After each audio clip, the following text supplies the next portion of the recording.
সরকার প্রধান বারবার স্মরণ করিয়ে দিচ্ছেন আগামী ফেব্রুয়ারি মাসেই জাতীয় নির্বাচন হবে, কিন্তু তার আগে এই উপদেষ্টারাই নির্বাচন করবেন, প্রধান উপদেষ্টা থাকবেন কি থাকছেন না তা নিয়ে আলোচনা যেমন আছে, এমন আছে হচ্ছে নির্বাচনকালীন সরকারের চেহারাটা কি একটু বদলে যাবে, সামরিক বাহিনীর ভূমিকাও বা কি হবে, অভ্যন্তরীণ নিরাপত্তার জন্য মাঠে থাকা সেনারা কবে নাগাদ ব্যারাকে ফিরবেন, জুলাই সনদ সংবিধানের পরিবর্তন হয়ে বা সংবিধান পরিবর্তন না হলেও চেহারাটা কি দাঁড়াবে, গণভোট হবে কি হবে না, এসব নিয়ে আলোচনা করার জন্য আজ আমাদের সঙ্গে রয়েছেন বাংলাদেশের প্রধান উপদেষ্টার প্রেস সচিব জনাব মোহাম্মদ শফিকুল আলম।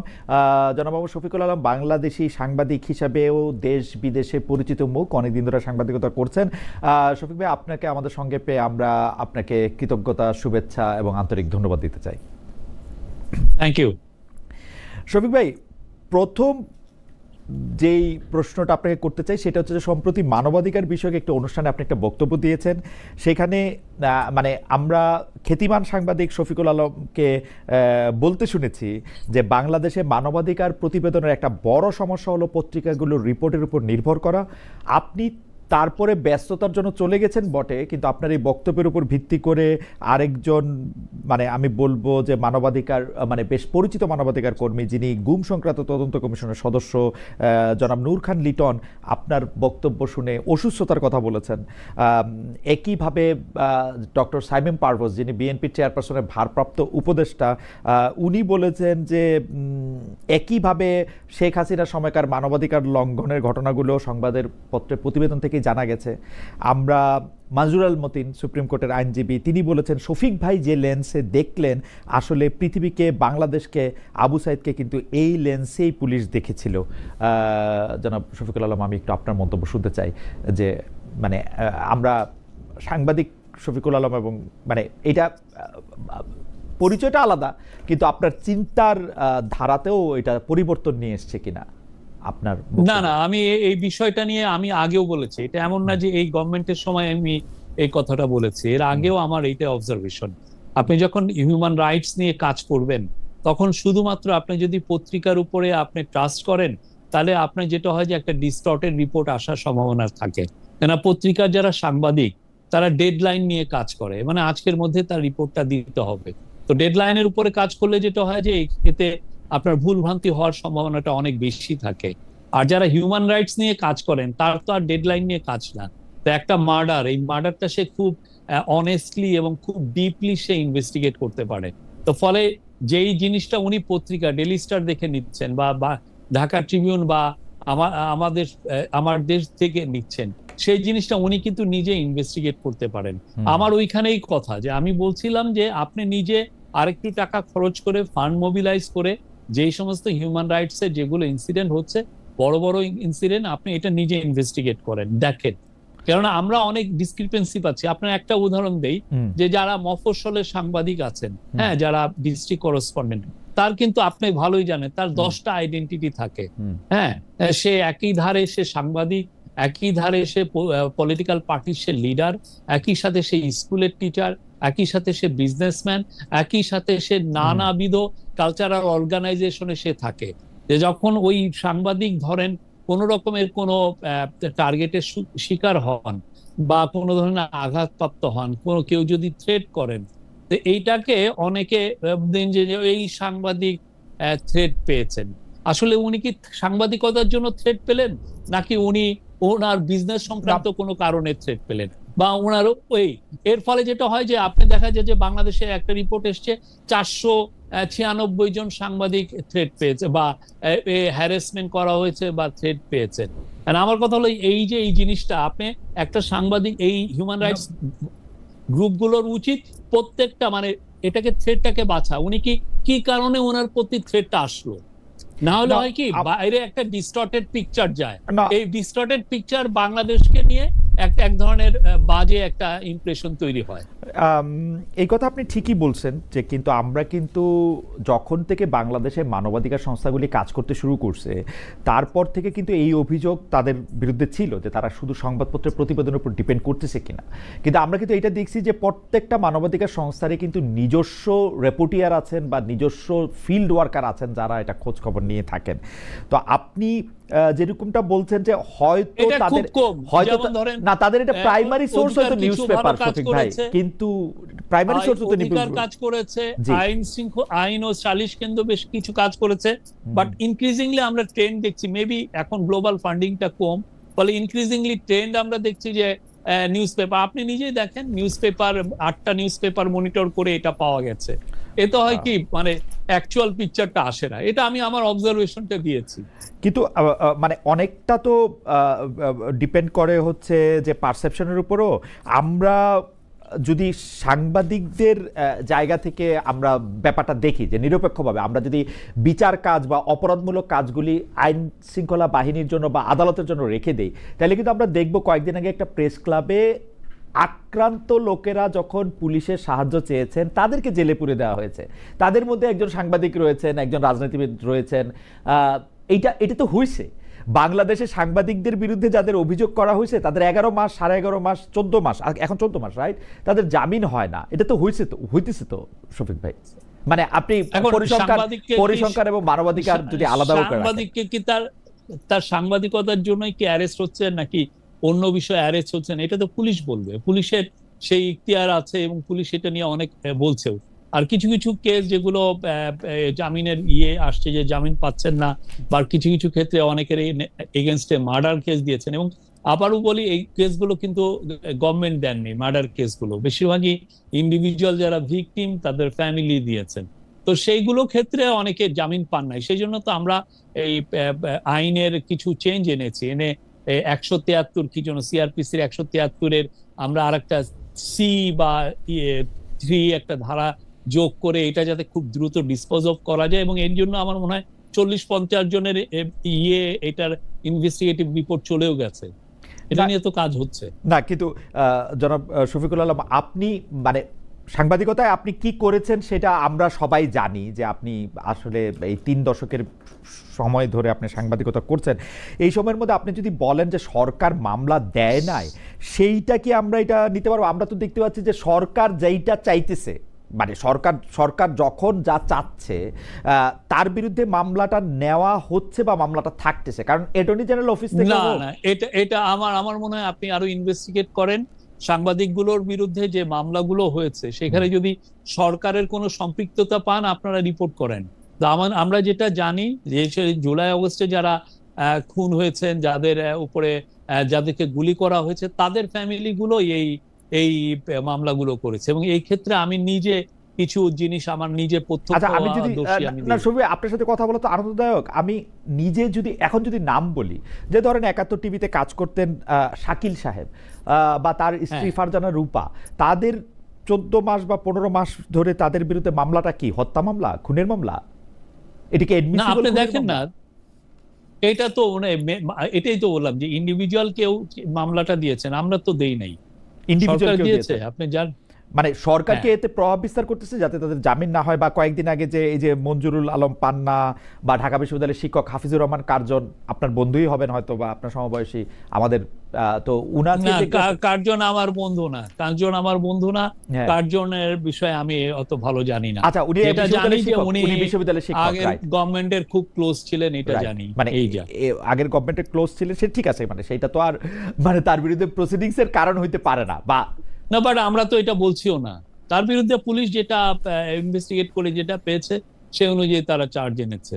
ওকে, মানে সে অনুযায়ী তারা, আপনি মনে করছেন সরকারের মধ্যে থেকে কোনো মানে প্রভাব বিস্তার করা বা আদালত মানে কে বলে দেওয়া, সেটা আপনি আমাদের মাননীয় ল অ্যাডভাইজারকে জিজ্ঞেস করেন, বা যারা কোর্ট সংক্রান্ত যারা দেখেন ওনারা আমি সুপার জানি এগুলো বিষয়ে সরকার ইনফ্লুয়েন্স করে না।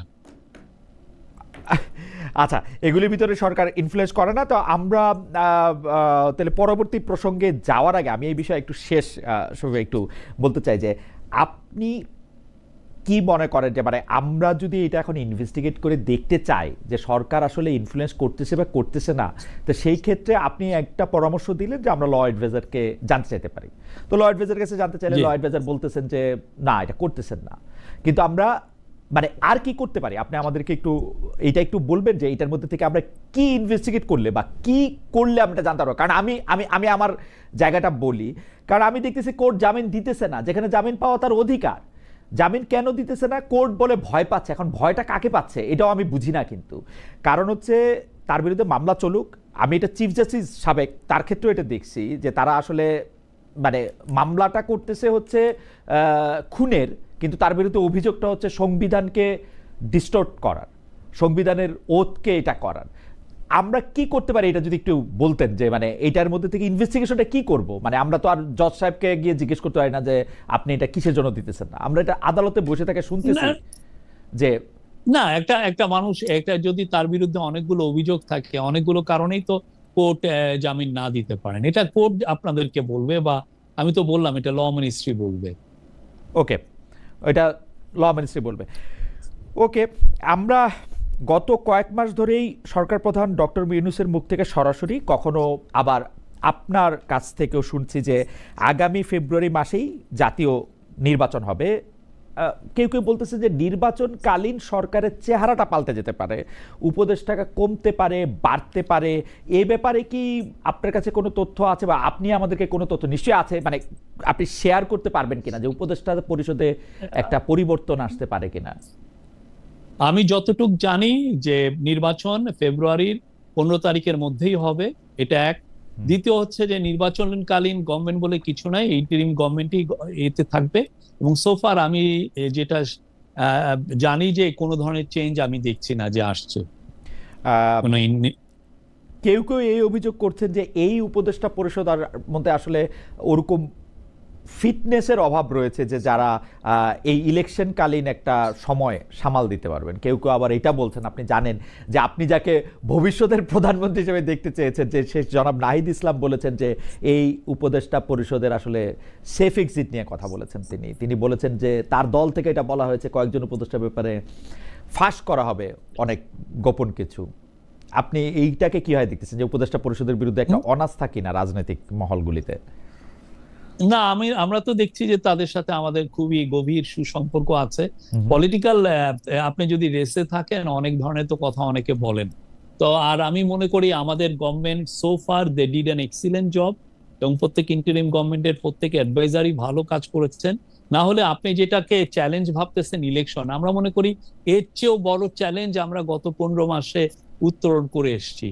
এর চেয়ে বড় চ্যালেঞ্জ ছিল পোস্ট অগাস্ট 5 এর পরে যে সিচুয়েশনকে সামাল দেওয়া, ল অ্যান্ড অর্ডার সিচুয়েশনকে সামাল দেওয়া, পিস অ্যান্ড স্টেবিলিটিকে রেস্টোর করা, এবং ইকোনমি যে ভঙ্গুর একটা ইকোনমি আমরা ইনহেরিট করেছি সেটাকে আরো একটা বেটার জায়গায় নিয়ে যাওয়া, ইকোনমি রিকভারি করা, এবং এই কাজগুলো, তারপরে ট্রায়ালের কাজগুলো করে আমার মনে হয় যে ইলেকশনটা খুব যে ম্যাসিভলি বিগ একটা কাজ, তার চেয়ে বড় কাজ আমরা গত 15 মাসে আমরা অলরেডি করেছি। তো ইলেকশন, হ্যাঁ ইলেকশনে আমাদের প্রস্তুতি আছে, ইলেকশন কমিশন প্রস্তুতি নিচ্ছে, এই গভর্নমেন্ট প্রস্তুতি নিচ্ছে।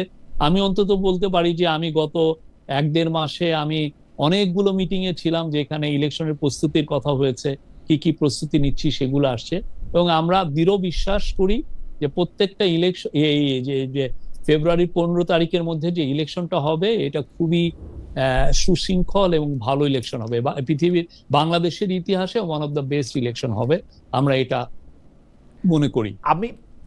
আমরা মানে আপনি কিন্তু খুব জোর দিয়ে ইলেকশনের ব্যাপারে বলেছেন যে পৃথিবীর কোনো শক্তি নেই যে ইলেকশনটাকে এখন সত্য। এখন আপনি পৃথিবীর কোন শক্তিকে মাথায় রেখে এটা বলছেন যে মানে আপনি তো নিশ্চয়ই, নাকি এটা আমরা দেখছি যে লোকাল এবং বিদেশি অনেক কনস্পিরেসি তো আছে এই এই এই আমাদের ইলেকশনকে বানচাল করার। তো আমরা দৃঢ় বিশ্বাসী যে এই ধরনের কোনো কনস্পিরেসি কাজ করবে না, এবং সেটার জন্য আমরা যথেষ্ট প্রস্তুত আছি এই কনস্পিরেসিকে কমব্যাট করার জন্য।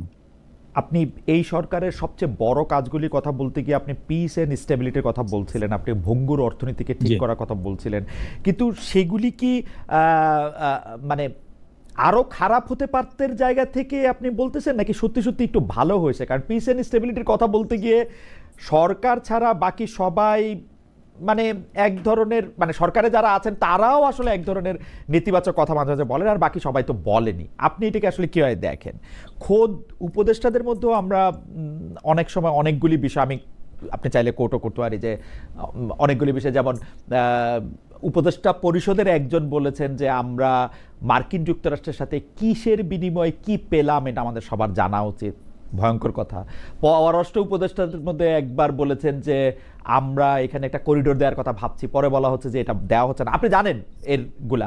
আপনার কাছে কি মনে হয় যে সত্যি সত্যি পিস এন্ড স্টেবিলিটির দিক থেকে যখন 1, 5, 7, 10 বছর পরে দেখা হবে, তখন কি এইটা ভাবা হবে যে শেখ হাসিনা যাওয়ার পরে যে ক্যাওস লাগার কথা ছিল সেইটা আপনারা কম লাগতে দিছেন, কিন্তু স্টেবিলিটি আসছে, সেটা কি আসলে বলা যাবে পিস এন্ড স্টেবিলিটির জায়গা থেকে? হ্যাঁ, আমরা মনে করি গত 15 মাস বাংলাদেশ যথেষ্ট স্টেবল ছিল এবং পিসফুল অ্যাটমসফিয়ার ছিল। আমরা ল অ্যান্ড অর্ডার যে ধরনের পত্রিকাগুলো যা বলে তার চেয়ে অনেক অনেক বেটার ছিল। আমরা এই জন্য প্রতিনিয়ত আমরা স্ট্যাটিস্টিক্স দিচ্ছি, ল অ্যান্ড ক্রাইমের ফিগার দিচ্ছি, এবং আমরা আমরা এটা মানে খুবই এভিডেন্ট যে আমাদের সিচুয়েশনটা কোথায় আছে। এবং আমরা গত বছরগুলোর সাথে যখন তুলনা করি, প্রত্যেকটা ক্রাইম, আপনি যদি মার্ডারের ফিগার দেখেন বা অন্যান্য গ্রেভ ক্রাইম যেগুলো গ্রাভিয়াস ক্রাইম, সেগুলোর ফিগার দেখেন, খুব যে বেশি হেরফের হয়েছে তা না, দু একটা জায়গায় বেড়েছে। ওয়ান অফ দ্য রিজন বাড়ার একটা কারণ হচ্ছে যে এখন কেউ ভয় পাচ্ছে না। আগে তো আওয়ামী লীগের এগেনস্টে কেউ কেসই দিতে পারতেন না। আওয়ামী লীগের এক মেম্বার বা একজন ইউপি চেয়ারম্যান উনি রেপ করলে ওর এগেনস্টে কেস হয়েছে, আমার তো মনে পড়ে। তো ঠিক তেমনি এই গভর্নমেন্টের সময় সবাই নির্বিঘ্নে তাদের কেসগুলো ফাইল করতে পারছেন, এবং আমরা মনে করি যে পিস এন্ড স্ট্যাবিলিটি ছিল। আর ইকোনমি, যদি আপনি ওয়ার্ল্ড ব্যাংক আর IMF এর রিপোর্ট গুলো পড়েন না, তাহলেই দেখবেন যে ইকোনমি কোথায়। আমরা ইকোনমি, এই যে কোভিড উত্তর যে বাংলাদেশের ইকোনমি এবং হাসিনা যে চুরি চামারির যে ইকোনমি রেখে গেছিলেন, সেই জায়গা থেকে আমরা উত্তর করছি। ফলে ওয়ার্ল্ড ব্যাংক এবার বলছে, আপনি এই যে অর্থ বছর শুরু হলো জুলাই মাস থেকে, সেই জুলাই মাস থেকে আগামী বছরের জুনের মধ্যে সে বলতেছে যে আমাদের পোভার্টি রেট কমে আর 2% মতো কমবে। সেটা আবার ওই আগে তো 20%-এর নিচেই ছিল, 20%-এর উপরে উঠেছিল, এটা আবার 20%-এর নিচে নেমে 19%-এ আসবে। আর আপনি এক্সপোর্টের ফিগার দেখেন, গত বছর পুরো একটা বছর এক্সপোর্ট প্রায় 9% বেড়েছে। আপনার রিজার্ভের ফিগার দেখেন, রিজার্ভ ইজ মানে ওয়ার্ল্ড ব্যাংক, এই IMF যেটা বলছে সেটা রেটে 26-27 বিলিয়ন, মানে আমরা 5 মাসের আমার ইম্পোর্টের কস্ট আমার আছে। তারপরে অন্যান্য যেগুলো, আপনি সবচেয়ে যেটা ভয় হচ্ছিল, সবাই এই ভয়টা ছিল যে আমি যদি মার্কেট বেস ডলার আর টাকার এক্সচেঞ্জ রেট করি, টাকা না ক্র্যাশ করে। পাকিস্তানে এরকম হয়েছে, তাদের পাকিস্তান রুপি যেটা ছিল ধরেন 150-এর মতো, সেটা 250-300 চলে গিয়েছিল ডলারের এগেনস্টে। আমাদের এখানে আমরা টাকাকে মার্কেট বেস করেছি এবং দেখেন আমাদের আরো টাকা শক্তিশালী হয়েছে, টাকা কমে নাই। তাহলে কি it's a sign, it's a reflection যে আমাদের ইকোনমি আরো বেটার এবং ঘুরে দাঁড়িয়েছে। এবং in the meantime Hasina যেগুলো টাকা যে সমস্ত ঋণ রেখে গিয়েছিল কাতার গ্যাসের কাছে বা শেভরনের কাছে বা মেট লাইফের কাছে, যাদেরকে অনেক কোম্পানিকে তাদের প্রফিট রিপ্যাট্রিয়েট করতে দিন, আপনি ইনভেস্টমেন্ট করলেন এখানে, অথচ আপনি প্রফিট আপনার হোম কান্ট্রিতে আপনি পাঠাতে পারছেন না। আমরা সবগুলোর ঋণ আমরা শোধ করেছি, মোর দেন $4 বিলিয়ন। তা আপনি যে, আমরা তো এটা দেখা কোয়াইট এভিডেন্ট যে আমাদের ইকোনমি কোথায় যাচ্ছে। আচ্ছা, আমি কয়েকটা বিষয় শুধু আপনার একটু দৃষ্টি আকর্ষণ করি। সেইটার ক্ষেত্রে আপনি প্রথমে মামলা মোকদ্দমার কথা বলেছেন। মামলা মোকদ্দমার ক্ষেত্রে আপনি এটা ঠিকই বলেছেন, আওয়ামী লীগের আমলে অনেকে ভয়ে মামলা দিতে যায় নাই, কিন্তু মামলার সংখ্যা এবং ঘটনার সংখ্যা যদি আমরা পরস্পর দুটি বছরের তুলনা করি, তাহলে কিন্তু আমরা দেখবো আওয়ামী লীগের আমলে আমরাই বলেছি যে অনেকগুলি ভুয়া মামলা দেওয়া হয়েছিল পলিটিক্যাল কারণে, পলিটিক্যাল রিজনে। বিএনপি জামায়াতের অন্যান্য সদস্যদের বিরুদ্ধে শত শত লক্ষ লক্ষ হাজার হাজার মামলা দেওয়া হয়েছিল, সেই মামলাগুলি এখন না থাকার কথা। তাহলে মামলার সংখ্যা যে এবার বাড়তেছে সেটা একটা অ্যালার্মিং। আপনি বলতেছেন যে ওয়ার্ল্ড ব্যাংক এবং IMF এর রিপোর্টের কথা, ওয়ার্ল্ড ব্যাংক এবং IMF রিপোর্টের আপনি যে জায়গাগুলি শুনিয়েছেন সেই জায়গাগুলি ছাড়াও আরও অনেকগুলি জায়গা থেকে এগুলি আসলে ব্যাখ্যা করা যায়। খোদ বিনিয়োগ বোর্ডের নির্বাহী চেয়ারম্যান জনাব আশিককেও বারবার বলছেন যে বিনিয়োগ যে বাড়ছে না সেটা পলিটিক্যাল ইনস্টেবিলিটি, এবং এই গভর্নমেন্ট যেহেতু কালকেই একটা স্ট্যাটিস্টিক্স দিয়েছেন যে এই বছর প্রথম 6 মাসে আপনার বিনিয়োগ বেড়েছে 61%। আপনি বিডার ইয়েতে যান, ওদের প্রথম 6 পেজে মাসে যান, আপনি দেখবেন। প্রথম 6 মাসের এই বিনিয়োগ বাড়াটা একটা স্ট্যাটিস্টিক্যাল জার্গন। এটা নিয়ে আমি আপনার সাথে পরে কথা বলবো। আপনি স্ট্যাটিস্টিক্যাল লোক, আপনি দেখেন এক্সপোর্টের যে ফিগার আপনি বাড়ার কথা আপনি বলেছেন। রিজার্ভের কথা যদি আমি একটা বলি, যে রিজার্ভ আপনি বলছেন আওয়ামী লীগের এত লুটপাটতন্ত্রের এগেনস্টেও আওয়ামী লীগ আসলে $20 বিলিয়ন রিজার্ভ রেখে গিয়েছিল, সেটা থেকে এটা বেড়েছে $6 বিলিয়ন। আপনি যদি পাশাপাশি দেখেন যে আপনি আসলে আপনার ঋণ কতটা বাড়ছে সেইটা আসলে প্র্যাকটিক্যাল কিনা। টাকার দামের ব্যাপারে আপনি বলছেন, টাকার দামের ব্যাপারেও আমি যেটা মার্কেট বেসড হওয়ার জন্য যেটা ক্রাশ করে নাই, তার জন্য পূর্ববর্তী সরকারগুলিরই আপনার কৃতিত্ব দিতে হবে, কারণ এই সরকার অনেক বেশি কিছু করছে কিনা আমি এটার আমার টাকা মার্কেট বেস এই গভর্নমেন্ট করেছে। আর আপনি টাকা মার্কেট বেস করছে এই গভর্নমেন্ট, কিন্তু আমরা যেই কথাটা আওয়ামী লীগ সরকারকে একিউজ করতেছিলাম যে ওরা শত কোটি লক্ষ কোটি টাকা পাচার করতেছে, তো ওরা যখন পাচারটা করতেছে না, এই সরকার যখন আসে, তখন এটা অটোমেটিকলি একটা স্টেবল জায়গায় এটা দাঁড়ানোর কথা না। আপনার এটা শুধুমাত্র তো হয় না, এটার জন্য আপনার ব্যাংকিং সেক্টরে রিফর্ম আনতে হয়, আপনাকে ইনফ্লেশনটাকে আপনাকে চেক দিতে হয়, এবং এটা ম্যাক্রো ইকোনমিক স্ট্যাবিলিটি রাখতে হয়। এটা ছাড়া আপনার এটা অনেক সময় এটা ব্যাকফায়ার করে, এবং অনেকে ভয় পায় যে যদি আপনি মার্কেট বেস করেন, আপনার টাকা এমন ভ্যালু এত ডিটোরিয়েট করে, পুরো দেখা গেল যে আপনার টাকা এখন 121 টাকা আছে, দেখা গেল 250 টাকা হয়েছে। 250 যদি হয় সে, হ্যাঁ, তো এই জায়গাটা আমরা আর হচ্ছে, আর আওয়ামী লীগ যে রিজার্ভ সেটা তো একটা জাস্ট একটা ম্যানিপুলেশন। সে আপনার $4-5 বিলিয়ন সে কাউকে দিতেই দেয় নাই। বাংলাদেশে যারা বছর, আপনি মেট লাইফে জিজ্ঞেস করেন, যেটা আলিকো ছিল, তারা আপনার 4 বছর ধরে প্রফিট রিপ্যাট্রিয়েট করতে পারে নাই। বাংলাদেশের কোন এয়ারলাইন্স তার প্রফিট রিপ্যাট্রিয়েট করতে পারে নাই। শেভরনের সে $250 মিলিয়ন সে প্রফিট রিপ্যাট্রিয়েট করতে দেয়নি। কাতার গ্যাসের সে টাকা দেয়নি 400 মিলিয়ন ডলারের মতো। তো এইগুলো তো আমাদেরকে পে করতে হয়েছে, ঠিক না? আমরা এগুলো পে করার পরে আমাদের, এবং আদানির $900 মিলিয়ন মতো রেখে গেছে। আমরা almost every Penney we have মানে পেইড। ঠিক আছে, আপনি একটু যদি আইসিটির মানে আইন আইনানুগের জায়গা থেকে আমি একটু বলি, যে আপনি ইন্টারন্যাশনাল ক্রাইম ট্রাইব্যুনালের ওই জায়গা থেকে বা আইন শৃঙ্খলা রক্ষার জায়গা থেকে আপনি এটা একটা বলতেছিলেন যে যে আইসিটি থেকে আর কোনো ওয়ারেন্ট ইস্যু হবে কিনা সামরিক বাহিনীর সদস্যদের এগেনস্টে, সেটাতে আপনি এটা বলতেছিলেন যে আর হবে না। এখন আমাদের একজন সার্ভিং বিচারক উনি আমাকে এখন মেসেজ পাঠাচ্ছেন যে এটা বলার এখতিয়ার সরকারের আছে কিনা বা আপনার আছে কিনা। 2, উনি বলতেছেন জামিন দিলে বিচারকদের বিরুদ্ধে শাস্তিমূলক ব্যবস্থা নেওয়া হচ্ছে, যেটা অবশ্য আপনি আগে বলেছেন যেটা আইন মন্ত্রণালয়কে এটা বলা, এটা সরকার করতে পারে কিনা। 3, আরেকজন দর্শক আমাদেরকে এইটা বলতে বলছেন, সবগুলো আপনাকে একসাথেই বলে দিই, যে ডক্টর মোহাম্মদ ইউনূস নিউ ইয়র্কে যে ইন্টারভিউ দিয়েছিলেন, সেখানে সাংবাদিক মেহেদী হাসানের বক্তব্য সংশোধন করে উনি বলেছিলেন যে ফেব্রুয়ারিতে না, পরবর্তী সরকার না আসা পর্যন্ত তিনি ক্ষমতায় আছেন। কেউ কেউ মনে করছেন যে এইটা কোনো কিছুর একটা ব্যাখ্যা কিনা, আপনি কি একটু বলবেন কিনা? প্রথমে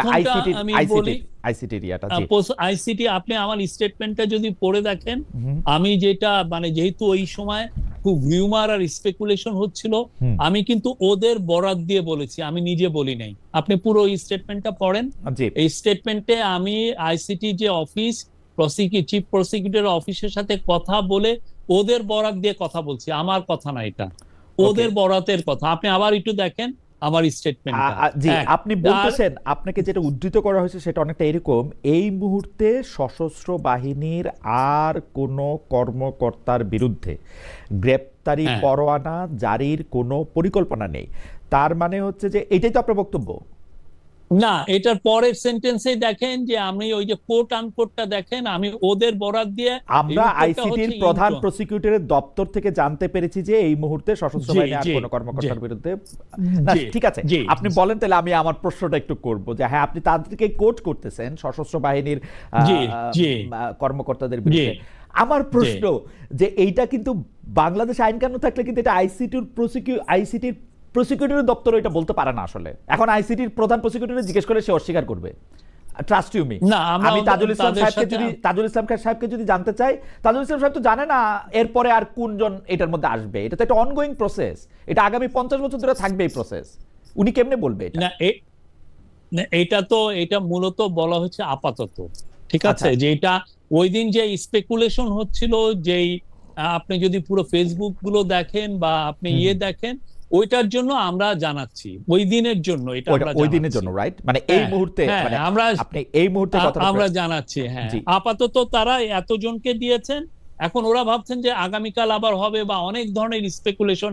আর আপনি জানেন তো ফেসবুকে কি ভয়ানক রকমের মানে বট বাহিনী আছে এইগুলোকে নিয়ে স্পেকুলেট করে। তো সেই জন্য আমরা ওই অফিসের সাথে কথা বলেছি, বলার পরে সেই স্টেটমেন্টটা দেওয়া, এমন কিছু না।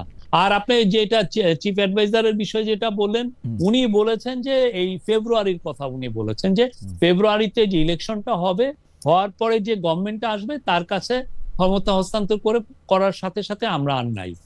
এটা এমন না যে আবার পরবর্তীতে কোনো এগুলো না, জাস্ট এটা ফেব্রুয়ারি জেনারেল ইলেকশনের সাথে সাথে যে গভর্নমেন্ট টেক ওভার করবে তার কাছেই তো আমরা আমাদের ক্ষমতা, এই ইন্টারিম গভর্নমেন্ট তার ক্ষমতা হস্তান্তর করবে, করে দেয়ার নো মোর।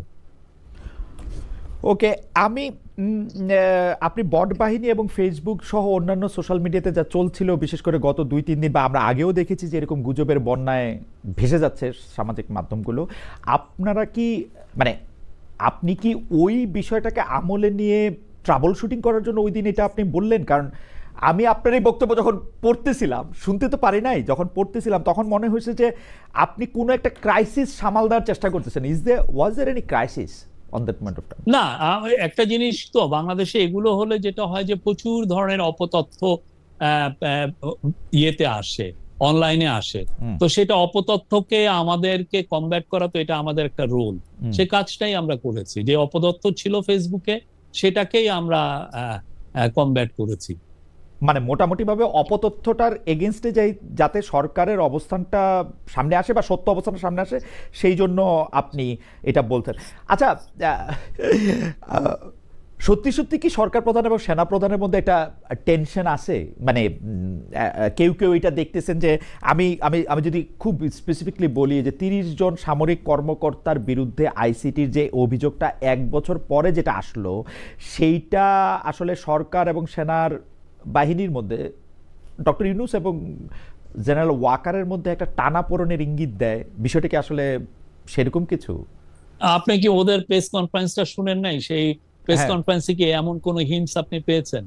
কথা যেটা হয়েছে সেটা হচ্ছে যে আমরা যেটা প্র্যাকটিক্যাল লাইফে যেটা দেখছি ডে টু ডে, আমরা এই ধরনের কোনো মানে টানাপোড়েন আমি অন্তত দেখি নাই। যেটা আমরা দেখছি সেটা হচ্ছে যে এই যে এই টানাপোড়েনের এই গল্পগুলো বলে অনেকে অনলাইনে কিছু ভিউ জোগাড় করেন। আপনি যদি কিছু অনলাইনে দেখবেন যে প্রো আওয়ামী লীগ যারা বলবো যে তথাকথিত সিনিয়র সাংবাদিক বা আর কিছু কিছু আছেন যারা প্রতিনিয়ত প্রতিদিনই পারলে কু করান, প্রতিদিনই পারলে তারা আর্মির মধ্যে টেনশন আনেন। এগুলো তো আসলে খুবই, এবং এটা ওরা যেটা হচ্ছে যে বাংলাদেশে যে এখন ফ্রিডম অফ স্পিচ এবং ফ্রিডম অফ প্রেসটা আছে সেটাকে ওনারা যথেচ্ছা ব্যবহার করছেন, অ্যাবিউজ করছেন। এটা কোনো দেশ এটা অ্যালাউ করে না। না, মনে করেন যারা প্রতিদিন কু করতে চাচ্ছেন বা প্রতিদিন কু করাচ্ছেন, বা মানে তারা তো সবাই আসলে এন্টি আওয়ামী লীগের না, বরং বড় একটা অংশ, সরি প্রো আওয়ামী লীগের না, তারা বড় একটা অংশই এন্টি আওয়ামী লীগের। তারা এই সরকারকে ওন করেন, তারা এই সরকারকে, মানে আওয়ামী লীগের বিরুদ্ধে বিপ্লবে বিশাল ভূমিকা রেখেছেন। তো তাদের ইয়েটাকে তো যারা ভোক্তা আছেন, দর্শক আছেন, তারা খুব উড়িয়েও দিতে পারেন না। মানে কিছু কি ঘটতেছে? আমি বলছি মোস্ট অফ দেম, আমি বলেছি মোস্ট অফ দেম আর এই আওয়ামী বট বাহিনীর মেম্বার অনেকে প্রচুর। আমরা তো এদের, আপনি যদি আছে সিরিয়াসলি যদি আপনি ইউটিউব সার্চ দেন দেখবেন এক একজনের এই সংক্রান্ত বোধহয় 10-15টা ভিডিও আপনি পাবেন এক একজনের। আনফরচুনেট, মানে এটা মানে কু হচ্ছে এই সবচেয়ে কু হচ্ছে, বা সামরিক বাহিনীর মধ্যে একটা বড় গন্ডগোল হচ্ছে, সেইটা কিন্তু যারা আওয়ামী লীগের বিরোধী বড় ইনফ্লুয়েন্সাররা আছেন তারাই করতেছেন শফিক ভাই। অনেকে, আপনি আমার মনে হয় শুধুমাত্র 1-2 জনের কথা বলছেন, কিন্তু তারা তো বড় ইনফ্লুয়েন্সার। ছোট ছোট মানে যারা করতেছেন তাদের কথা আমি হয়তো আপনি অনেক, আমি মোস্ট অফ দেম আমি ওইটা বলেছি, আপনি দেখেন। আচ্ছা, মোস্ট অফ দেম, আচ্ছা আপনি তাদের সংখ্যার মধ্যে আপনি বলতেছেন। ওকে, আমি আরেকটা প্রসঙ্গে আসি, সেটা হচ্ছে যে এই আওয়ামী লীগ নেতা, সাবেক এমপি, সাবেক মন্ত্রী জনাব সাবের হোসেন চৌধুরীর সাথে ঢাকার মানে 3 কূটনীতিক, মানে ঢাকায় অবস্থানরত 3 বিদেশি রাষ্ট্রের রাষ্ট্রদূতরা বৈঠক করেছেন এবং সেই বৈঠক একটা বিশেষ উদ্দেশ্য নেওয়া হইতেছে এরকম বলা হচ্ছে। আপনার কাছ থেকে একটু আমরা শুনি যে মানে অনেকে বলছেন যে এর মাধ্যমে একটা ভালো আওয়ামী লীগ তৈরি করে আওয়ামী লীগের একটা প্রত্যাবর্তনের রাস্তা সুগম করা হচ্ছে। আপনি কিভাবে দেখতেছেন এটা? না, আমার এই বিষয়ে জানা নাই। ওনারা যেটা আমাদের ফরেন অ্যাডভাইজার বলেছেন, আমি সেখানেই আছি যে ওনারা ওনাদের মতো তার সাথে দেখা করেছেন। এই একটা প্রাইভেট সিটিজেন, তার সাথে তারা দেখা করতেই পারেন। আচ্ছা, এইটাকে আপনি প্রাইভেট সিটিজেনের সাথে দেখা করার চেয়ে বেশি আপনি বলতে চান না? হ্যাঁ। আচ্ছা শফিক না ভাই, না, এটা এমন কিছু তো না। আচ্ছা শফিক এমন ভাই, কিছু না। আর আওয়ামী লীগ, জি বলেন। শফিক ভাই, মানে আমার ধারণা আপনিও বারবার আপনার ফেসবুক পোস্ট সহ অন্যান্য কিছু যেহেতু আমি অনেক লক্ষ্য করি যে আপনি তো আসলে হয় সাংবাদিকতায় ফিরবেন অথবা সাংবাদিকতার শিক্ষকতায় ফিরবেন, মানে আমি জানি না মানে কোনটা আপনি করবেন বা দুইটাই আপনি করবেন কিনা। সেইখানে যদি আপনাকে ক্লাসরুমে এই প্রশ্ন করা হয়, আমি আপনাকে ক্লাসরুমের প্রশ্ন করি যে কেন সাবের হোসেন চৌধুরীর বিরুদ্ধে মামলাটার জামিন খুব দ্রুত হয়েছে, কেন অন্য মন্ত্রীদের বিরুদ্ধে হয় নাই, কেন একজন ব্যবসায়ী নেতাকে এখন জেলে থাকতে হচ্ছে, আরেকজন ব্যবসায়ী নেতা বাইরে থাকছেন, মানে এই ব্যাপারগুলো আসলে কিভাবে ঠিক করা হয়েছে বা এটা কারা ঠিক করছে আসলে? এটা তো কোর্ট বলবে, এটা আমি কেমনে বলবো? এটা কোর্টের ইখতিয়ার, কোর্ট বলবে এটা। এই মামলাগুলির ব্যাপারে কি ক্যাবিনেটে আলোচনা হয় বা সরকার প্রধান আপনাদেরকে কিছু ব্রিফ করেন যে বা আমরা কিছু জানতে পারি যে আমি এখানে পিক এন্ড চুজ, এই পিক এন্ড চুজটা কেন হচ্ছে? আমি একটা ক্যাবিনেট মিটিং ছাড়া আমি সবগুলো ক্যাবিনেট মিটিং এ ছিলাম, এই ধরনের কোনো আলোচনা আমি ক্যাবিনেটে শুনি নাই। আচ্ছা, কেউ কোর্টের যেগুলো এখতিয়ার সেগুলো নিয়ে ক্যাবিনেটে আলাপ হয়নি। একটা কথা এখন বারবার হচ্ছে যে উপদেষ্টাদের সেফ এক্সিট, যে কথাটা আমরা একটু তুলেছিলাম, এইটা সাবেক উপদেষ্টা জনাব নাহিদ ইসলামও বলেছেন। এমনকি মাহফুজ আলমের উপর আক্রমণের ক্ষেত্রে তাকে আসলে আক্রমণের মুখে ঠেলে দেওয়া হয়েছে, এই অভিযোগও করা হয়েছিল। আপনি আপনার ফেসবুক পোস্টে বলছিলেন যে কারা যেন আপনাকে গণসূত্র বলতেছে এবং আপনার প্রায়, আমি যদ্দূর বুঝি যদ্দূর চিনি, আপনাকে প্রায় আপনার অনিচ্ছা সত্ত্বে আপনার নিজের বাসা ছেড়ে একটা সরকারি বাসায় যেতে হয়েছে। তো এইটাকে আপনি আসলে কিভাবে দেখেন? মানে মানে এই যে সেফ এক্সিট বা এইটার কথা হচ্ছে, এটাকে আপনি আসলে কিভাবে ডিল করবেন বাকিটা সময় বা এটা এখানে এই যে আমি মনে করি এটা ফ্রিডম অফ প্রেসের একটা অ্যাবিউজ। মানে যেগুলো আপনি যদি ধরেন যে আমাদের কোন অ্যাডভাইজারের এগেইনস্টে যদি আপনার কোনো অভিযোগ না না, এটা তো প্রেস করতেছে না শফিক ভাই, এটা তো প্রেস করতেছে না, এটা তো জনাব নাহিদ ইসলামকে উদ্ধৃত করতেছে প্রেস, এটা তো সার্জিস আলমকে উদ্ধৃত করতেছে প্রেস। আমি জানি না নাহিদ ইসলাম কি পরিপ্রেক্ষিতে এটা বলেছেন, বাট আমি যেটা জানি যে আমাদের যারা অ্যাডভাইজার আছেন তারা খুব বাংলাদেশে প্রাউড বাংলাদেশি, তারা বাংলাদেশে থাকবেন এবং বাংলাদেশে তারা বাংলাদেশকে যাতে একটা বাংলাদেশ যাতে ওয়ার্ল্ডের জাতিপুঞ্জের মধ্যে একটা সম্মানজনক জায়গায় পৌঁছান, সেই জন্য তারা তাদের সারা জীবনটাই সেই জন্য কাজ করবেন। তারা খুব প্যাট্রিয়টিক পিপল এবং তারা খুব তাদের আমি বলবো যে তারা গত 15 মাসে মানে যথেষ্ট চেষ্টা করছেন দেশটাকে একটা রাইট কোর্সে আনার জন্য। They are good people, no doubt about it. এই যে জামাতের নেতা জনাব তাহের, বিএনপির একজন মানে চেয়ারপারসনের সাথে উনি হয়তো কাজ করছেন কোনো সময়, উনি স্পেসিফিক 8 জন উপদেষ্টার কথা বলেছেন। জামায়াতের নেতা জনাব তাহের বলেছেন তাদের কাছে কণ্ঠস্বর রেকর্ড করা আছে। এনসিপি নেতারা বলছেন যে ফাঁস করে দেওয়া হবে, কোন কোন উপদেষ্টা কিভাবে কিভাবে কি করে সেটা দেখে দেওয়া হবে। মানে এত মানে এখন করছেন না কেন? তারা কালকেই করুন, আজকেই করেন না কেন? আজকেই করুন, আমরা শুনি কি বললেন। আমি তো মনে করি আমাদের যারা অ্যাডভাইজার আছেন তারা দে ডিড এক্সাম্পলারি জব, এটা আপনাদের মানতেই হবে। গিভেন দা মানে আমরা যে একটা ভঙ্গুর ব্যবস্থা পেয়েছি, একটা ভয়ানক একটা অবস্থায় এই গভর্নমেন্ট টেক ওভার করেছে, সেই জায়গায় they did a fantastic job. আপনি আজকে হয়তো তাদের মূল্যায়ন করছেন না, বাট আমি বলবো যে history will be kind to them. না, আমার কাছে মনে হয় যে আমরা অবশ্যই তাদেরকে, কিন্তু উপদেষ্টা পরিষদ ক্ষমতা আসার পরে এইটা একদম বলা হয়েছিল যে সকল উপদেষ্টা তার সম্পদের হিসাব দিবেন। আমরা বিভিন্ন উপদেষ্টাদের কাছে জানতে চেয়েছি, তারা বলেছেন তাদের কেউ কেউ এটা দিয়েছেন, এটা মন্ত্রী পরিষদে আটকে আছে। আপনি এই সম্পর্কে কিছু জানেন যে উপদেষ্টারা তাদের সম্পদের হিসাবটা আসলে দিবেন কিনা, দিয়েছেন কিনা, দিতে চান কিনা, নাকি এটা? আমার মনে হয় দিয়েছেন, আমার এটা দেখতে হবে, বাট আমার মনে হয় ওনারা দিয়েছেন। এটা কি প্রকাশ করা হবে? প্রধান উপদেষ্টার কাছে দিয়েছেন সবাই? মানে বলা হয়েছিল যে প্রধান উপদেষ্টা এটা প্রকাশ করবে। আমার মনে হয় আমি এটা দেখবো, আমি এটা জেনে আপনাকে বলতে পারবো। আচ্ছা, নেক্সট টাইম যদি খুব দ্রুত আপনি আমাকে আবার ডাকেন। না নিশ্চয়ই আপনার সঙ্গে আমার নানা কারণে আবার দেখা হতো। তাহলে আপনি বলতেছেন যে উপদেষ্টা পরিষদে যারা কাজ করতেছেন উপদেষ্টাদের মধ্যে কারো বিরুদ্ধে ওই রকম কোনো অভিযোগ যদি থাকে তাহলে এটা এখনই সামনে আনা উচিত, এই 8 জন 3 জন কণ্ঠস্বরে সেগুলি না বলাই ভালো। না, এটা অনেকে এগুলো বলে একটু মার্কেট পেতে চান আর কি। আমরা তো মনে করি দে আর ডুইং ফ্যান্টাস্টিক জব।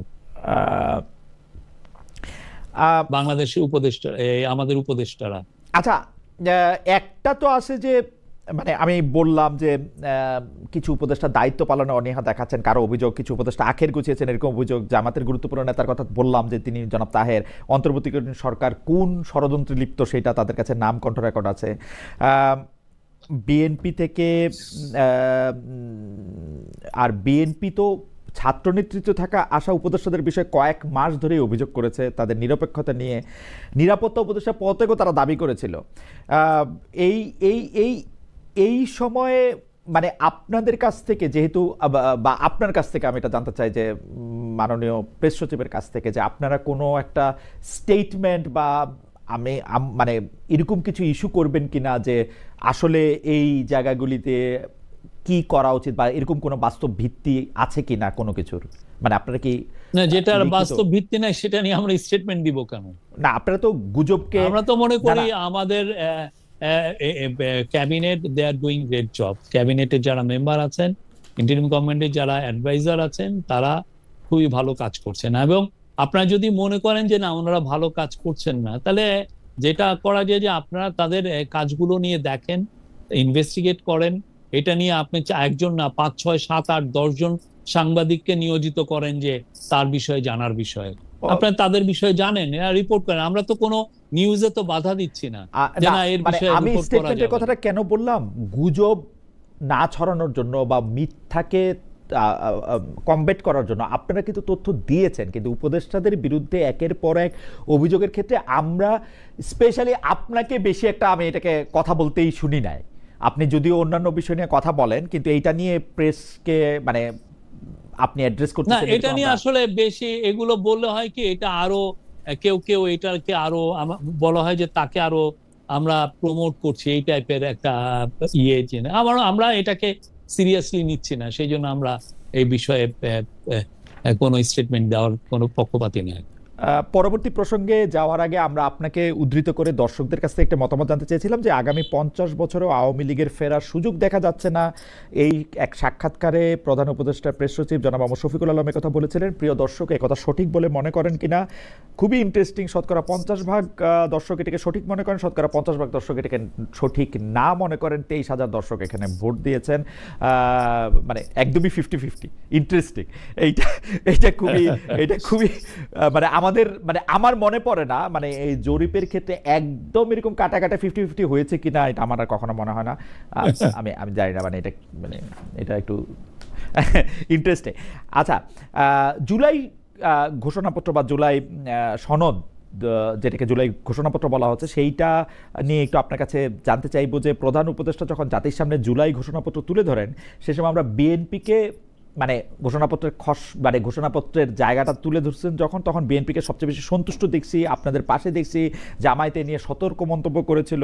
এনসিপির কয়েকজন নেতা মানে এখানে উপস্থিত থাকবেন না, কক্সবাজার চলে যাবেন, এটা নিয়ে অনেক রকম চিন্তাভাবনা করছেন। কিন্তু এখন যে জুলাই সনদটা যে ঘোষণা করা হবে, মানে আজকে 16 তারিখ, আগামীকালই 17 তারিখ আসলে, মানে এখন আমরা শুধু বিএনপিকেই একটু রাজি একটু খুশি দেখছি, অন্যরা কিন্তু একটু সতর্ক মনোভাব পোষণ করতেছেন। বিশেষ করে এনসিপি বলতেছেন তারা যাবেনই না। আপনারা এটাকে আসলে কিভাবে দেখেন? এবং এনসিপি যেই কথাটা বলতেছে সেটা ইন্টারেস্টিং। তারা বলতেছে যেই জুলাই সনদপত্রের কোনো মানে নাই, মানে যে ঘটনা কোনো মানে নাই, সেইটা দিয়ে তারা কি করবে? আপনার কাছে এটার মানে কতটা? না, আপনার কালকে জাতীয় সংসদের দক্ষিণ প্লাজায় যে অনুষ্ঠান হবে তা অতক্ষণ পর্যন্ত ওয়েট করেন, দেখবেন। আমরা মনে করি সবাই থাকবেন। আপনাকে খুবই কনফিডেন্ট মনে হচ্ছে যে আপনি মনে করেন সবাই থাকবে এবং সবাই স্বাক্ষরও করবে, এরকম আপনি মনে করছেন? আপনি কালকে পর্যন্ত ওয়েট করেন, দেখেন। আপনাকে এই প্রশ্নে আপনাকে মানে খুবই আমরা মনে হচ্ছে যে আপনি জানেন আমাদের থেকে বেশি। আমরা চাইবো যে এটা একটা ইতিবাচক কেই হোক, কিন্তু সবাই থাকবে বা কালকে পর্যন্ত ওয়েট করলে এটা বোঝা যাবে। আমি যদি আপনাকে আরেকটু ছোট করে জানতে চাই যে এই কিছু কিছু ব্যাপারে যে মারাত্মক অনৈক্য ছিল, যে এখন করা হবে নাকি পরবর্তী সরকার এসে করবে, এগুলি কি সব ঠিকঠাক হয়েছে? মানে মানে এগুলির ব্যাপারে কি আমরা খুব বেশি অনৈক্য আসলে দেখি নাই। আপনি আপনি তো নিজে মানে ল যখন প্রথম আলোতে ছিলেন, আমার মনে আছে আপনি ল বিট যে আলাদা একটা বড় বিট হয়, আপনি বোধহয় ওইটা স্ট্যাবলিশ করেছিলেন। তো আমরা দেখেছি যে এই প্রথম থেকেই আমাদের যারা পলিটিক্যাল পার্টির যারা লিডার, তারা যথেষ্ট সৌহার্দ্যপূর্ণ পরিবেশে ওভার দ্য লাস্ট 1 ইয়ার তারা এই কাজগুলো করেছেন। তারা ডিবেট করেছেন, তারা ডায়ালগে ছিলেন কনসেনসাস কমিশনের সাথে। ফলে একটা পর্যায়ে এসে দেখেন কেউ কোনো বয়কট করেন নাই, কেউ বলেন না আমি তোমার সাথে কথা বলবো না। আগে যেটা আমরা দেখতাম যে সংসদ অচল হয়ে থাকতো, এ আসতেন না ও থাকতেন, এক ধরনের এইরকম কিছু না। সবাই মিলে একটা কালেকটিভ এফার্ট ছিল যে এই প্রসেসটাকে সাকসেসফুল করার, এবং সেটা আমরা গতকাল পর্যন্ত দেখেছি। আজকেও আমরা এই বিষয়ে কনফিডেন্ট, এবং কালকে আপনারা দেখবেন যে এটা আরো দৃশ্যমান হবে। এই অনৈক্য, এটা দেখেন পলিটিক্যাল পার্টি থাকলে কিছু কিছু বিষয় অনৈক্য আসবেই, এটাই স্বাভাবিক, এটাই ডেমোক্রেসির বিউটি। আপনি যেটাকে যেভাবে ইন্টারপ্রেট করছেন আর একটা পার্টি সেভাবে ইন্টারপ্রেট করছে না, তো ফলে অনৈক্যটা যখন আশাটা খুব যে অমূলক এমন কিছু না, কিন্তু দেখতে হবে যে আপনি কতটা সৌহার্দ্যপূর্ণ পরিবেশে এই ডিবেটটা হচ্ছে। আমরা মনে করি যে ডিবেটটা হয়েছে, এটা এক্সাম্পলারি ছিল, এবং এটা বাংলাদেশের নেক্সট জেনারেশন, বাংলাদেশের যারা পলিটিক্সে আসবেন তাদেরকে যুগ যুগ ধরে এটা ইন্সপায়ার করবে।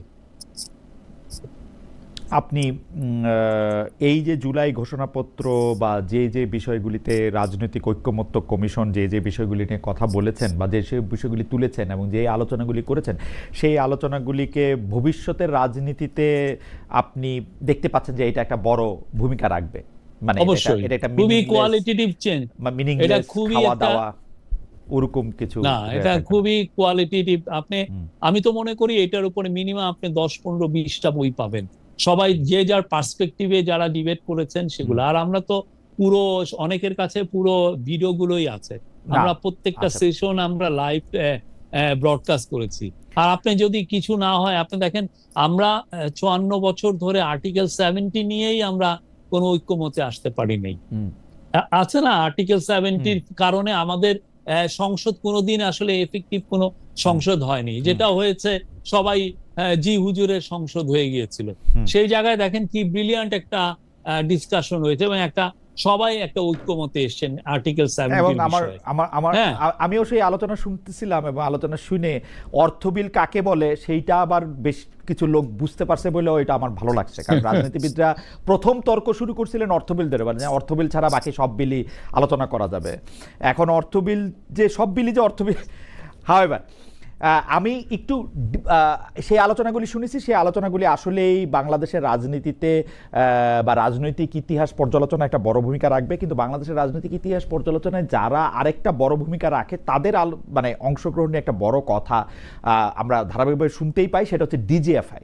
এখন হিস্ট্রিকভাবে ডিজিএফআইটা থাকার কথা হচ্ছে সরকার প্রধানের, মানে সরকার প্রধানকে ডিজিএফআই রিপোর্ট করার কথা। কারণ ডিজিএফআই যেহেতু সেনাপ্রধানকেও আসলে নজরে রাখেন, উনি তো সেনাপ্রধানের আন্ডারে থাকার কথা না, কিন্তু ডিজিএফআই সকল কাজের দায় বর্তাচ্ছে হচ্ছে সেনাবাহিনীর উপর, বা কল্পিত কাজের দায়ও অনেক সময়।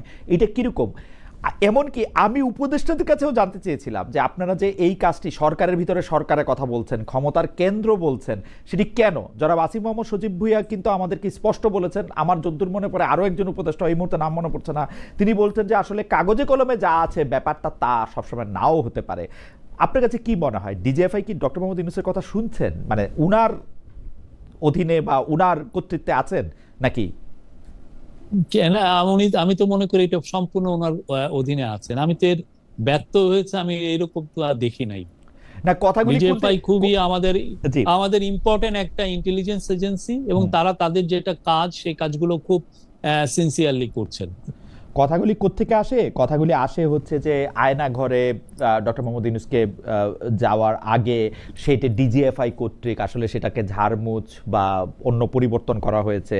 কথাগুলি আসে হচ্ছে যে উপদেষ্টাদেরকেও আসলে এক ধরনের চাপে রাখা হয়েছে, প্রধান উপদেষ্টাকে চাপে রাখা হয়েছে সেনাপ্রধান কর্তৃক, যাতে তারা বেশি না করতে পারে। এই ব্যাপারগুলি মানে বারবারই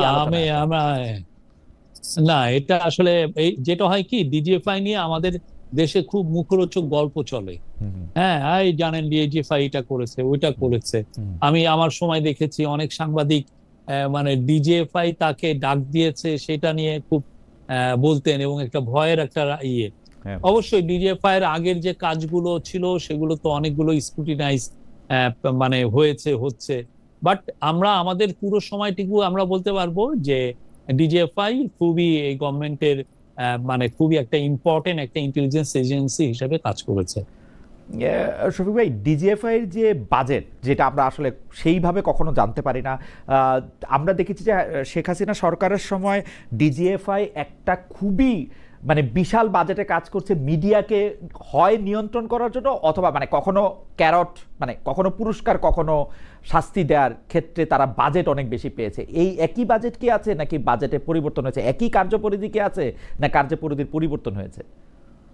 না, আমাদের ডিজিএফআই এর বিষয়ে আমরা ওই আপনি যে স্টেটমেন্টটা একটু আগে পড়লেন সেখানে আপনি দেখবেন যে আমরা কিন্তু বলছি যে ডিজিএফআই এর যে ফোকাসটা, এটা যাতে আরো বেশি এক্সটার্নাল আমাদের যে রিস্ক গুলো আছে, এক্সটার্নাল আমাদের যে ধরনের ইন্টেলিজেন্স গ্যাদারিং করতে হয়, হ্যাঁ, আপনি সেই গ্যাদারিংটা যাতে আরো বেটার ওয়েতে করা যায়, এখানে যেন ফোকাসটা যাতে বেশি থাকে, সেটার বিষয়ে এই গভর্নমেন্ট খুব বেশি করে নজর দিচ্ছে।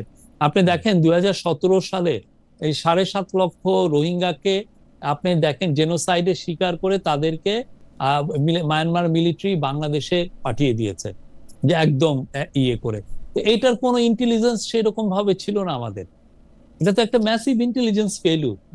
যে ইন্টেলিজেন্স আমার প্রথম ডে ওরা যখন এই কাজটা তো ওরা একদিনে করে নাই, ওরা দিনের পর দিন এটা করছে। ওরা ফেসবুকে রোহিঙ্গাদের এগেনস্টে একের পর এক ফেক নিউজ চালিয়েছে, আমাদের ভয়ানক রকমের তারা একটা পরিবেশ তৈরি করেছে। সেটা তো আমাদের জানা উচিত ছিল যে ওইখানে এই কাজটা হচ্ছে, এবং এই কাজটার অবশেষে দায়টা এসে আমাদের দায়টা তো না, এটার যে বার্ডেনটা এসে আমাদের উপরে পড়বে। বার্ডেনটা কি? এখন দেখেন আমার 13 লক্ষ রোহিঙ্গাকে আমাদেরকে দেখভাল করতে হচ্ছে। তাদের খাদ্য পাবে কিনা, তাদের হেলথ কেয়ার পাবে কিনা, কারণ আমাদের হিউম্যানিটেরিয়ান নিডটাকে আমাদেরকে অবশ্যই এটা লুক আফটার করতে হবে, সেই কাজটা করতে হচ্ছে। কিন্তু ওইটা তো প্রথমেই যখন 2017 সালের আপনার 25শে অগাস্ট যে কাজটা হলো, যে ওরা আসা শুরু করলো, তার আগেই তো আমাদের এই জিনিসটা জানা উচিত ছিল। এবং আমি তো মনে করি সত্যিকার অর্থে আমাদের যে ডিজিএফআই, এটাকে আরো শক্তিশালী করে আমাদের যেটা এক্সটার্নাল রিস্ক, সেগুলোকে আমরা যাতে খুব সবসময় যাতে আমরা বেস্ট কোয়ালিটির ইন্টেলিজেন্স পাই, সেটার জন্য আমাদের প্রিপেয়ার করতে হবে। আমার প্রশ্নটা ছিল যে গত 15 বছর, আপনি 2017 সালে কথা বললেন, গত 15 বছরে আমরা কিন্তু ডিজিএফআই কে এই বাংলাদেশকে বহিঃশত্রুর হাত থেকে রক্ষা করার থেকেও মানে অভ্যন্তরে যেসব শত্রু বা কল্পিত শত্রু আছে, প্রতিপক্ষ আছে, তাদের বিরুদ্ধে ব্যবহৃত হইতে দেখছি। এইটা এখন পরিবর্তন হয়েছে কিনা? মানে ডক্টর মোহাম্মদ ইউনূসের ডিজিএফআই মানে প্রকৃতিগতভাবে শেখ হাসিনার ডিজিএফআই থেকে আলাদা কিনা? না, ডিজিএফআই কে এগেইনস্টে আপনি গত 15 মাসে শুনেছেন যে ওরা কাউকে গুম করেছে, কোন সাংবাদিককে এনে হ্যারেস করেছে, কোন সাংবাদিককে ফোন দিয়ে বলেছে এই রিপোর্টটা নামাও? এই ধরনের কোন ঘটনা ঘটেছে আপনি দেখেছেন? অর্থাৎ পরিবর্তন আমরা হয়েছে, তো মনে করি অর্থাৎ পরিবর্তন অবশ্যই। আপনি কোন গুমের কথা শুনেছেন যে যেন একটা ফ্যামিলি এসে বলছে যে আমার ভাইকে ডিজিএফআই লোকরা তুলে নিয়ে গেছে, বা একটা সাংবাদিক এসে বলছে যে আমি এই রিপোর্টটা করেছিলাম, ডিজিএফআই আমাকে থ্রেট করেছে? এটা এই ধরনের আপনি গুমটা শুনতেছি না, কিন্তু ডাইনে বামে অনেক রকম মামলার কথা শুনতেছি। এবং সংবাদপত্রকে শহীদ আপনি দেখেন, আজকে এই সংবাদপত্র জনকণ্ঠ আছে ওই মালিকানায়, আগামীকাল মালিকানা চেঞ্জ হইতেছে, প্রত্যেকটা টেলিভিশনে মালিকানা বা যারা পরিচালনা সেটা চেঞ্জ হয়েছে। তো সেগুলি ক্ষেত্রে ডিজিএফআই বা এদের কোনো রোল নাই। রোল থাকলে আপনারা রিপোর্ট করেন। কোনো রোল নাই। আমরা এই বিষয়ে চিফ অ্যাডভাইজারের অবস্থান পুরো ক্লিয়ার। ডিজিএফআই যেগুলো ম্যান্ডেটেড যে কাজ সে কাজ, এই কাজ তো ডিজিএফআই এর কাজ না, এটা ওরা করবে কেন? আচ্ছা শফিক ভাই, আমরা এই ডিজিএফআই এর রোলের জায়গা থেকে বা সংবাদ মাধ্যম নিয়ন্ত্রণের জায়গা থেকে আমরা দেখতে পাচ্ছি যে দুইজনকে, মানে যারা এনসিপির নেতা বা তরুণ নেতা বা তাদেরকে দুইটা টেলিভিশন দেওয়া হয়েছে, টেলিভিশন আরও 200টা দেওয়া হোক, আমার কোনো আপত্তি নাই, কিন্তু সেইটার ক্ষেত্রে কি কোনো স্পেশাল কোনো কিছু কি ছিল? যেমন ধরা যাক শফিক ভাই, আমি যদি বাংলাদেশে একটা টেলিভিশনের লাইসেন্স পেতে ডক্টর মোহাম্মদ ইউনূস সরকারের কাছে আবেদন করি, আমার পাওয়ার সম্ভাবনা কতটুকু, বা আমাকে কিসের মধ্যে দিয়ে যাইতে হবে? কোনো আলাদা মানে মানে আমাকে আপনার খুব প্রিয় হইতে হবে, মানে কি করতে হবে আমার? আমার মনে হয় যে এটার ব্যাপারে তথ্য মন্ত্রণালয়ের যিনি ইনচার্জে যিনি বা এনসিপি তে জয়েন করতে হবে কিছু একটা ওরকম কিছু, তথ্য অ্যাডভাইজার এই বিষয়ে স্পষ্ট বলেছেন, আপনি ওনার বক্তব্যটা দেখলেই পাবেন। হ্যাঁ, আমার মনে হয় যে আমাদের আরো অনেক বেশি লাইসেন্স দেওয়া উচিত, এবং অবশ্যই এটা নিয়মের মধ্যেই এই অনেক বিষয়। আপনি দেখেন যে আগেকার যে আপনি যদি কামাল আহমেদের যে মিডিয়া কমিশন রিপোর্ট দেখবেন যে আগে এমন কাউকে নেই, কৃষক লীগের লিডারকে দেওয়া হয়েছে, মৎস্য লীগের লিডারকে দেওয়া হয়েছে, এবং অনেকে আবেদনে বলেওছেন যে আমি আওয়ামী লীগের প্রচারণা করব, সেই জন্য আমাকে দিতে হবে, বা আমি বঙ্গবন্ধুর যেই চেতনার কথা বলবো, অতএব আমাকে দিন। আমরা মনে করি এখনই ম্যাজিক ওয়ার্ডটা কি, মানে আমি এটা পরীক্ষা করার জন্য আমরা মনে করি যে বাংলাদেশের যে মিডিয়া যে ওয়ার্ড, এইখানে আরো সাম্যতা আনার জন্য আরো অনেক অনেক বেশি নতুন মিডিয়া দেওয়া উচিত, মানে সমতা আনার জন্য, সমতা আনার জন্য মানে আওয়ামী লীগ পণ্যটা দিছে, এন্টি আওয়ামী লীগ পণ্যটা, এইটা একটা অবশ্যই গাইডলাইনের মাধ্যমে, অবশ্যই একটা গাইডলাইনের মধ্যে, নিয়মের মধ্যে, নিয়মের ব্যত্যয় করে কোনো কিছু হওয়া উচিত না। আমি এইটা দেখার জন্য পরীক্ষামূলকভাবে আপনি অ্যাপ্লাই করেন, আমি একটা অ্যাপ্লিকেশন করতে চাই, আমি একটা অ্যাপ্লিকেশন করতে চাই, এবং সেই অ্যাপ্লিকেশন করে দেখতে চাই যে আসলে ক্রাইটেরিয়াটা কিভাবে কাজ করে। Thank you. আমরা আমরা আমরা না, এটা আপনি অবশ্য, আমি এটা অস্বীকার করতে পারবো না, যেটা আপনি আগেও আমাকে বলেছেন যে মানে এইটা মানে, কিন্তু এটা দেখাই উচিত, এটা দেখা উচিত। আচ্ছা, আমি প্রধান উপদেষ্টার বিদেশ সফর নিয়ে মনে হয় আপনি সব মানে মানে অনেকগুলি প্রশ্নের জবাব আপনাকে নানা সময় আপনাকে দিতে হয়েছে। সর্বশেষ যে রোম সফর, প্রধান উপদেষ্টা যে রোম সফর, সেটা নিয়ে বিবিসি বাংলাতেও আমি শিরোনামটা দেখতেছিলাম যে প্রধান উপদেষ্টার রোম সফর নিয়ে প্রশ্ন উঠছে কেন। মানে আমরা কিন্তু ডক্টর ইউনূসকে দেখেছি যে সরকার প্রধান হওয়ার আগেও তিনি বিভিন্ন গুরুত্বপূর্ণ সারা বিশ্বব্যাপী যেগুলি গ্লোবাল ইভেন্ট, সেগুলিতে তিনি যোগ দিতে গিয়েছেন। কিন্তু এইবার ডক্টর ইউনূসের ইতালি সরকারের কেউ স্বাগত জানায় নাই। অন্যদিকে আপনার ফেসবুকে পোস্ট দিয়ে বাসসের ভুল ধরিয়ে বলতে হচ্ছে ইতালির প্রধানমন্ত্রী ও প্রধান উপদেষ্টা বৈঠক করবে, এমন কথা কোথাও বলেননি। এগুলি কেন হচ্ছে? মানে মানে আপনি কি একটু বলবেন যে মানে ডক্টর মোহাম্মদ ইউনূসের প্রোফাইল কি সরকার প্রধান হওয়ার পর একটু নেমে গেছে নাকি? মানে না না, এটা এই যে ট্যুরগুলো হলো, এগুলো খুবই ক্রুশিয়াল ছিল, আমাদের জন্য খুব দরকার। এটা বাংলাদেশের যে সারা পৃথিবীতে যে আমাদের যে প্রেস্টিজের যে অধপতন হয়েছিল সেটাকে পুনরুদ্ধারের জন্য, এবং আমাদের যে গভর্নমেন্ট এবং আমাদের যে একটা রিভলিউশন হলো তার জন্য, যে আমাদের সাপোর্টের জন্য, সাপোর্ট আমরা সহযোগিতার জন্য আমাদের অনেক চিফ অ্যাডভাইজার অনেকগুলো ট্যুর করেছেন। মোট আমি মনে হয় 14টার মতো বা 15টার মতো 14টা ট্যুর করেছেন, এবং এটা আমি বলি যে রাষ্ট্রপ্রধান হিসাবে এটা খুব যে বেশি আমি এটা মনে করি না। আপনি এই যে যত 15 মাসে আপনি নরেন্দ্র মোদী 29টা ট্যুর করেছেন, এই 15 মাসে বিবিসি তো বাংলা তো ব্রিটেনের বিবিসির যিনি যারা অথরিটি, হ্যাঁ ব্রিটেনের প্রাইম মিনিস্টার 31টা ট্যুর করেছেন এই সময়ে। তো এগুলো তো মানে এটা একটা পার্ট অফ ইওর জব। আপনার ফরেন পলিসি পুরো পৃথিবীতে আসলে লিড করে ওই দেশের সরকার প্রধান, এবং উনি ওই কাজগুলো করছেন। এই যে রোম সফরটা খুবই ক্রুশিয়াল ছিল, এবং প্রত্যেকটা সফরই ওনার যে আমি বলি যে খুবই ক্রুশিয়াল ছিল আমাদের জন্য। প্রথম কথা হচ্ছে যে এগুলির ফল নিয়ে প্রশ্ন উঠতেছে যে এগুলির ফলাফল আমরা আসলে কি পাইলাম। দ্বিতীয় কথা হচ্ছে প্রশ্ন উঠতেছে যে তিনি এইগুলি সফর করতেছেন, কিন্তু এগুলি সেই অর্থে খুব হাই প্রোফাইল সফর হইতেছে, খুবই কার্যকর হইতেছে। আমি বলবো যে আমরা লন্ডনে গেলে লন্ডনের প্রধানমন্ত্রী দেখা পাই না, মানে না না, লন্ডনে যা কিং এর সাথে দেখা হয়েছে, 35 মিনিট কিং এর সাথে তার অডিয়েন্স ছিল। কি বলেন দেখা হয় না? আরো আরো 40-50 জন রুমে থাকা সহ 35 জন?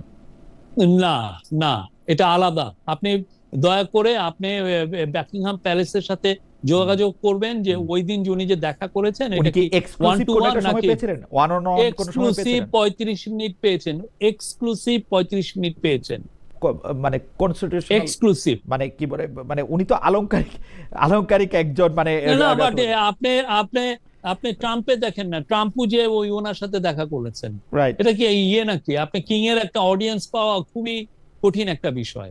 ওকে, বাট মানে আপনি মনে করতেছেন যে এই সফরগুলি করা হয়েছে, সেই সফরগুলি খুবই কুশল ছিল প্রত্যেকটা বলে? ইম্পর্টেন্ট, প্রত্যেকটা সফর ইম্পর্টেন্ট ছিল। এবং এই গভর্নমেন্টের এবং এই যে পরিবর্তিত পরিস্থিতির জন্য, যেখানে আমাদের দেশকে ইন্টারন্যাশনালি এক ধরনের একটা ক্যাম্পেইন চলছে, আওয়ামী লীগের লোকরা মিলিয়নস ডলার তারা ব্যয় করছে এই গভর্নমেন্টকে দেখাতে যে এটা একটা তালেবান গভর্নমেন্ট, এই প্রফেসর ইউনূস একটা চিফ তালেবান হয়ে গেছেন, আমরা সবাই তালেবান, এই ধরনের একটা যেখানে রিলেন্টলেস একটা মিস ইনফরমেশন ক্যাম্পেইন হচ্ছে, সেই জায়গায় আমাদের বারবার প্রতিটা বিশ্বের সমস্ত জায়গায় যেতে হচ্ছে, আমাদের বলতে হচ্ছে যে হোয়াট কাইন্ড অফ রেগুলেশন ইট ওয়াজ, এবং এই গভর্নমেন্ট কি কি কাজ করছে।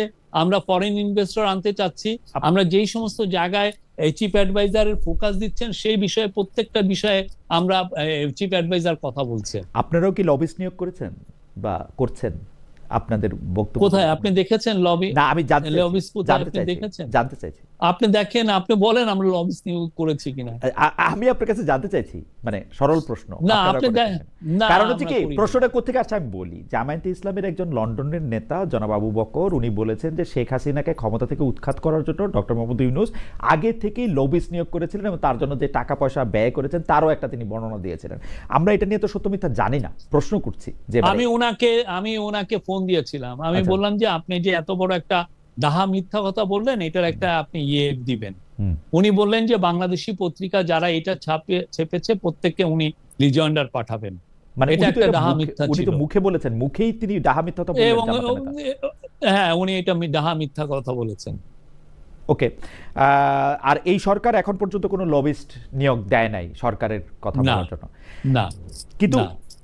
এইটা আমার শেষের আগের প্রসঙ্গ, সেটা হচ্ছে যে সরকারের জনপ্রিয়তা নিয়ে যেসব জরিপ হচ্ছে, এমন কোনো আয়োজনে আপনাকেও দেখা যাচ্ছে, আপনি কথা বলছেন। আমরা জানতে চাই এই সরকার কতটা জনপ্রিয়, এই সরকার কতটা জনবান্ধব, সে প্রচার প্রচারণা কতটা জরুরি। মানে একটা দল নিরপেক্ষ সরকারকে কি আমরা একটু পপুলিস্ট দেখতে পাচ্ছি? মানে দল নিরপেক্ষ সরকারকে পপুলিস্ট থাকতে হবে কেন, দেখতে হবে কেন? মানে জরিপ দিয়ে সে যে খুব জনপ্রিয় সেটা কেন বুঝাতে হবে? মানে আপনার ইয়াটা কি, থিম বা না, এটা বাইরে কিন্তু যারা আপনি ইউগভ আপনি দেখেছেন, ইউএসএ প্রতি মাসে ওরা করে, অন্যান্য প্রত্যেকটা দেশেই জরিপটা নেয়। জরিপটা নেওয়ার একটা কারণ হচ্ছে যে আমি যে কাজগুলো করছি, মানে এই গভর্নমেন্ট যে কাজগুলো করছে সেটা কি রাইট অন ট্র্যাক আছে কিনা, জনগণ কি ভাবছে সেটা তো জানার বিষয়টা খুবই ইম্পর্টেন্ট, এবং সেই ভাবনাটাই জরিপে অনেক সময় রিফ্লেক্টেড হয়। সেজন্য যে কোনো দেশেরই, সেটা ইন্টারিম গভর্নমেন্ট হোক আর এটা পলিটিক্যাল গভর্নমেন্টই হোক, এটার প্রতি মাসেই দেখবেন যে এক ধরনের জরিপ নেওয়া হয় যে তারা কি, এটা আপনি দেখবেন যে কেয়ার স্টারমারের জরিপ নিয়ে প্রচুর কথা হচ্ছে যে উনের যেই ফলাফল আসছে, বা ট্রাম্পের, হ্যাঁ, অ্যাপ্রুভাল রেটিং, এটা একটা ইস্টাবলিশ একটা নর্ম। আমরা ইন্টারিম গভর্নমেন্ট তো অনেকগুলো কাজ করছে, ওরা ট্রায়ালের কাজ করছে, রিফর্মের কাজ করছে, ইলেকশনের ব্যাপারে প্রিপারেশন নিচ্ছে, অন্যান্য ইকোনমিক রিকভারির বিষয়ে যেগুলো কাজ সেগুলো করছে। তো এই কাজগুলো কতটা জনবান্ধব এবং এই কাজগুলোই অ্যাপ্রুভালটা রেটিংটা কত, সেটা জানা তো অন্যায় কিছু না, এটা খুবই ভেরি মাচ দরকার। আপনি কেমন মনে করতেছেন যে ইন্টারিম গভর্নমেন্টের অ্যাপ্রুভাল রেটিং এর কার্ভ কি ঊর্ধ্বমুখী অথবা সমান আছে?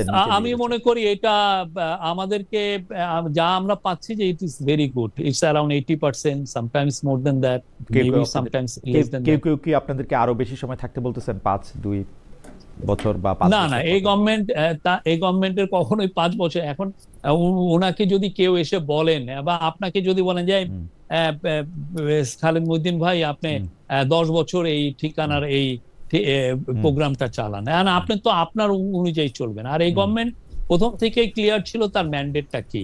তার ম্যান্ডেট ছিল রিফর্ম এর কাজগুলো করা, ইকোনমিক রিকভারি করানো, তার কাজ ছিল ট্রায়াল গুলো করা, যে জুলাই আগস্ট বা তার পূর্ববর্তী যেই ভয়ানক রকমের খুন খারাপি হয়েছে, সেগুলোর হিউম্যান রাইটস অ্যাবিউজ হচ্ছে, সেগুলোকে বিচার করা এবং একটা ভালো ইলেকশন দেওয়া। আমরা মনে করছি যে এই কাজগুলো যথেষ্ট প্রোগ্রেস হয়েছে। এখন ইলেকশনের সময় এবং ইলেকশনের টাইমটা উনি ঘোষণা করছেন এবং তারপরে এটা ছেড়ে দিবেন।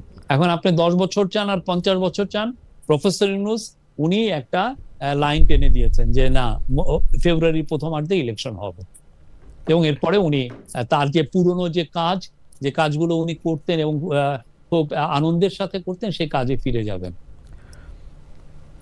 শেষ প্রশ্ন, জাতীয় নির্বাচনের পর নতুন যে সরকার আসবে, যদি প্রস্তাব দেওয়া হয়, তাদের প্রেস উইং এর দায়িত্ব আপনি নেবেন কিনা? তারা যদি একটা কন্টিনিউশন চান, এই দায়িত্ব থেকে, মানে আমি একটু করে জানতে চেয়েছিলাম, এই দায়িত্ব থেকে সাংবাদিকতায় ফিরবেন কিনা, দলীয় রাজনীতিতে যোগদান করবেন এমন কোনো ইচ্ছে আপনার রয়েছে কিনা? কেউ কেউ বলছেন যে আপনি হয়তো রাজনীতিও করতে পারেন ফুল টাইম। আমি প্রচুর গ্রামে যাই, গ্রামে গেলে ওই ছবিগুলো আবার আমি পোস্ট করে, মানুষ ভাবতেছে যে আমি বুঝি আমার পপুলারিটি টেস্ট করতেছি। তা না, আমি অনেক বছর ধরেই গ্রামে যাই, আর আমার পলিটিক্সে জয়েন করারও কোনো ইচ্ছা নাই। আর এই পরবর্তী গভর্নমেন্ট আমাকে যদি এটাও আমার মনে হয় না আমি করব, কারণ আমার যেটা প্ল্যান হচ্ছে আমি জার্নালিজমে ফেরা। এটা অনেক সময় কষ্টসাধ্য হবে, বাট আমার চেষ্টা, আমি সত্যিকার অর্থে বলি, লেখা আমি লিখে মজা পাই। আপনি বিদেশি সংস্থায় যাবেন, দেশি সংস্থায়, এটা ঠিক করেন? না, আমি চাবো যে দেশি সংস্থা। আর আমার খুব বাংলা জার্নালিজম করার ইচ্ছা, সারা জীবন আমি ইংরেজি জার্নালিজম। আপনার কি ব্রডকাস্ট করার ইচ্ছা আছে? ব্রডকাস্ট যে আমাকে ভালো প্রস্তাব দিবে, আমার টাকা, আমি আপনাকে অনেক ভালো প্রস্তাব দিতে চাই, আমাকে এই সরকারকে টেলিভিশন দিলে আমার যে টাকা দিবে, লেটস মেক এ ডিল, ইনশাআল্লাহ আসি আপনার সাথে। ওকে, শফিক ভাই আপনাকে অনেক ধন্যবাদ। আমরা অনেকগুলি বিষয় নিয়ে আপনার সাথে অনেকগুলি বিষয়ে প্রশ্ন করলাম এবং জানতে চেষ্টা করলাম। অনেক দর্শক আমাদের সঙ্গে ছিলেন, দর্শকরা নানা ধরনের প্রশ্ন করেছেন। দর্শকদের প্রশ্ন আমি যথাসম্ভব অ্যাকোমোডেট করতে চেষ্টা করেছি। আমাদের রিসার্চ টিমের প্রশ্নকেই আমি আসলে বেশি গুরুত্ব দিয়েছি দর্শকদের প্রশ্নের মধ্যে, কারণ এত বেশি দর্শকরা মতামত দিয়েছেন, তবু যে কয়টা সম্ভব হয়েছে সেই কয়টা আমি করেছি। শফিক, আপনাকে অনেক ধন্যবাদ। অনেকগুলি বিষয় আপনার সাথে কথা হয়েছে, আমি নিশ্চয়ই আপনার সঙ্গে আবার ভবিষ্যতে এই ধরনের আলোচনা সাক্ষাৎ হবে। ধন্যবাদ আপনাদের সবাইকে।